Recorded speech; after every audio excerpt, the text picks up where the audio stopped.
এই চ্যানেলে সম্প্রচারিত সকল খবরই সচেতনতামূলক এবং শিক্ষণীয়, কোনো কিছুই প্রভাবিত নয়। টিউশন থেকে বাড়ি ফেরার পথেই নিখোঁজ ছাত্রী। তারপর এক ফাঁকা মাঠে একেবারে নিথর দেহ উদ্ধার সেই বালিকার। এমনই ঘটনা কিন্তু উঠে আসছে কুলতলি থেকে।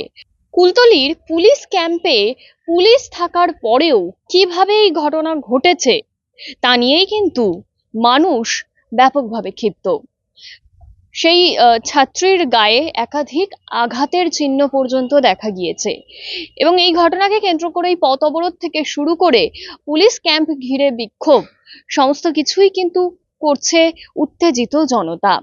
সাথে সাথে পুলিশের উপস্থিতিতে কিভাবে, অর্থাৎ পুলিশ ক্যাম্পে তো পুলিশ উপস্থিত থাকেই, তার সেই উপস্থিতিতে পুলিশ ক্যাম্পের আশেপাশে এমন ঘটনা কিভাবে ঘটে সেই নিয়েই কিন্তু উঠছে এখন প্রশ্ন। দেখুন সেই ছবি।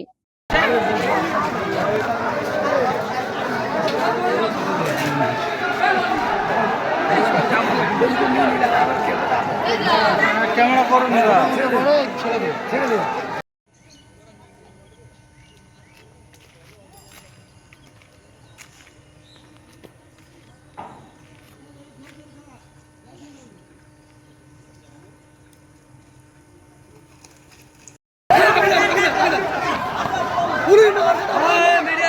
পুলিশকে মা বোন ঢুকাতে দাঁড়িয়ে তাড়াচ্ছে পুলিশকে।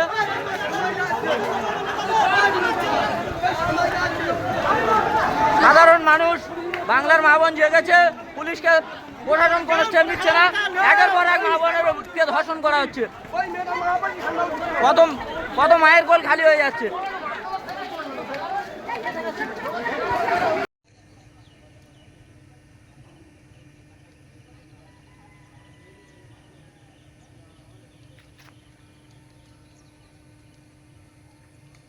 আজ আমরা জানতে পারলাম কুলতলি বিধানসভার কুন্দখালী গোদাবরা অঞ্চলের কৃপাখালী গ্রামে ঘটনা। গতকাল সকালে এক চতুর্থ শ্রেণীর ছাত্রী তার বাবার সাথে আর স্কুলে গেছিল, কিন্তু স্কুল থেকে ফেরার পথে সে একা বাড়ি ফিরছিল আর বিকাল থেকে সে নিখোঁজ। রাত্রে পরিবার সহ আর বাড়ির লোকজন ক্যাম্পে গেছিল, মুন্সিপালিটি ক্যাম্পে, পুলিশ ক্যাম্প, কিন্তু তারা কোনো গুরুত্ব দেয়নি। আজ ভোরে তার থেতলানো মুখ সহ মৃত অবস্থায় পাওয়া যায় বাড়ির কাছাকাছি। যেটুকু আমরা জানতে পারছি, সেখানে কিছু মুসলিম ছেলে তাকে কিডন্যাপ করে তুলে নিয়ে যায় এবং বেশ কয়েকজন এই ঘটনার সাথে জড়িত তাকে রেপ করে মেরে ফেলে দিয়ে গেছে।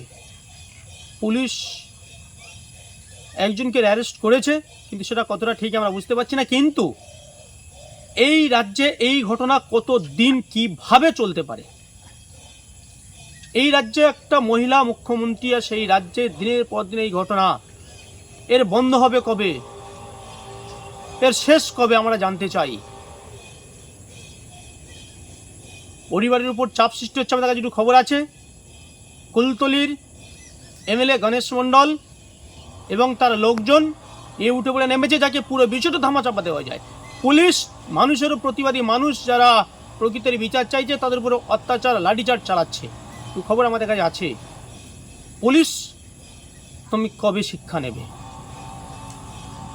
আমরা জানতে চাই, এবং এই বিচারের জন্য আমরা সর্বতভাবে পরিবারের পাশে আছি। এর শেষ পর্যন্ত আমরা এই পরিবারের সাথে আছি, আমরা আছি। এই অন্যায়ের প্রতিবাদ আমরা করবই, এই অন্যায় আমরা রুখবই, এবং সারা পশ্চিমবঙ্গের মানুষের মতো এখানকার যে জনগণ, সাধারণ মানুষ যেভাবে রাস্তা নেমেছে, আমরা তাদের সাথে আছি। আর এর প্রকৃত দোষীদের আমরা শাস্তি শুধু নয়, ফাঁসি তো ঝোলাবো। শেষ পর্যন্ত আমাদের এই লড়াই জারি থাকবে। এই লড়াইয়ে লড়বো আমরা ওই পরিবারের সাথে নিয়ে।